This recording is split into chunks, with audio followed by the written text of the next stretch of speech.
There are questions that organize our lives, whether we ever ask them or not. And here's one. How is it possible that matter gives rise to consciousness? Now, you may never have thought about this, and if you have, you may go years without thinking about it again. But this question lies at the heart of everything you care about. Consciousness is all you have. It's all you are as a matter of experience. It's what makes the people you love worth loving, and it's what makes your failures to love so tragic. It's what puts the sting in every missed opportunity. It is the substance of every joy and every sorrow. It is the wind that blows towards sanity or away toward madness. And whatever the state of our bodies, consciousness is the real boundary between life and death. To lose consciousness permanently, as in a vegetative state, is to leave the world before you leave it. And it is possible to have a body without consciousness. Is it possible to have consciousness without a body? Well, yes, in a way. There's a condition called locked-in syndrome, where a perfectly intact conscious mind can become the prisoner of a body that can't move.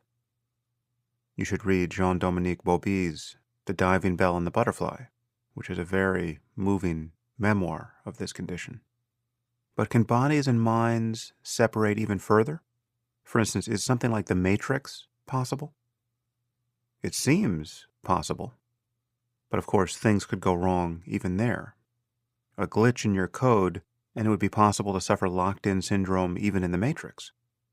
If consciousness is the result of some immaterial process, some immortal soul that is integrated with the clockwork of the brain, then death really would be an illusion. And then there would be nothing to fear from it, except for everything that could happen to a conscious mind after death. Now, many of us have learned to doubt the picture of consciousness given to us by religion. We've come to believe that if the universe is stranger than we suppose, or even stranger than we can suppose, it's not the corny place of provincial wish fulfillment and superstition and taboo that we find in Scripture. Whatever the explanation for consciousness is, it might always seem like a miracle. And for what it's worth, I think it probably will always seem like a miracle. But we may learn to ignore this miracle and to produce conscious machines that no longer seem strange to us. Many of us will wonder whether this is the right thing to do and worry about what our ethical obligations are to machines that can suffer or be deprived of happiness. The phrase robot rights will no longer be confined to science fiction. And what will human rights be in a world populated by sentient machines, especially ones that demonstrate superhuman intelligence and creativity and even moral clarity? I think we will one day need to face these questions.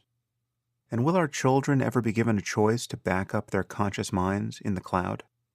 And how would this be different from duplicating their minds and their experiences, and therefore creating other beings who can suffer? Questions of this kind entirely depend on the question we started with. How is it possible that matter gives rise to consciousness?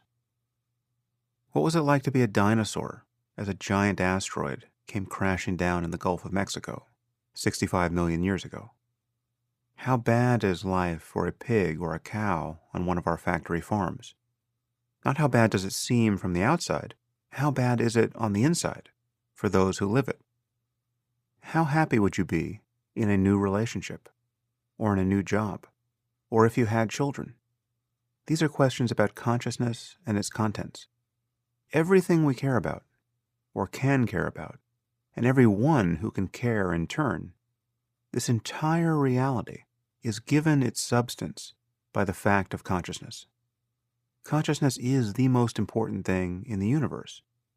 I would even say it's the only important thing in the universe, because it's the carrier of all value, actual and possible.